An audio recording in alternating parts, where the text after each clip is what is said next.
एक छोटे से गांव में दो गरीब बच्चे रहते थे, सीमा और मोनू। उनके माता पिता बहुत मेहनत करते थे, लेकिन फिर भी घर में पर्याप्त अनाज नहीं होता, तो कभी कपड़े पुराने और फटे हुए रहते। दोनों भाई बहन बहुत समझदार और नेक दिल थे। एक दिन सीमा और मोनू नदी के किनारे खेल रहे थे। तभी उन्हें एक बीमार और कमजोर सी गाय दिखाई दी। वह बहुत भूखी थी और उसके शरीर पर घाव थे। घास दी और उसके घावों पर दवा लगाई। कई दिनों तक वे उसकी सेवा करते रहे। धीरे धीरे गाय स्वस्थ हो गई। एक दिन जब सीमा गाय को सहला रही थी, तो अचानक गाय के शरीर से हल्की सी चमक निकलने लगी।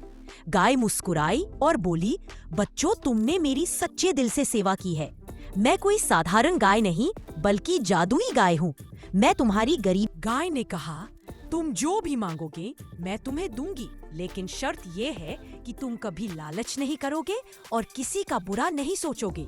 सीमा और मोनू ने वादा किया कि वे हमेशा अच्छे काम ही करेंगे। अगले दिन जब मोनू ने कहा कि उसे दूध चाहिए, तो गाय ने अपने थनों से सोने का दूध निकाला। वह देखकर दोनों बहुत खुश हुए। उन्होंने उस दूध को बाजार में बेचा और उससे मिले पैसों से खाने का सामान और कपड़े खरीदे। धीरे धीरे उनका घर खुशियों से भर गया। गांव के लोग यह देखकर हैरान थे कि गरीब बच्चों का घर अब इतना सुंदर कैसे हो गया।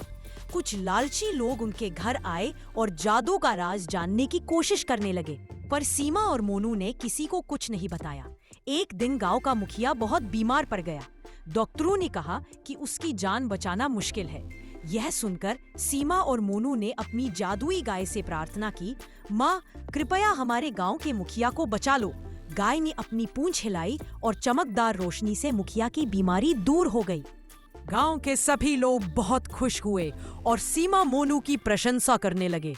उन्होंने कहा, तुम दोनों सच्चे देवदूत हो। गाय मुस्कुराई और बोली, बच्चों, तुमने अपनी अच्छाई और दया से मेरा दिल जीत लिया है। जब भी तुम्हें जरूरत हो, मैं हमेशा तुम्हारे साथ रहूंगी। उस दिन के बाद से सीमा और मोनू ने कभी लालच नहीं किया। वे सबकी मदद करते रहे। और अगला पार्ट देखने के लिए चैनल को सब्सक्राइब करें और लाइक करें, इस वीडियो को शेयर करें।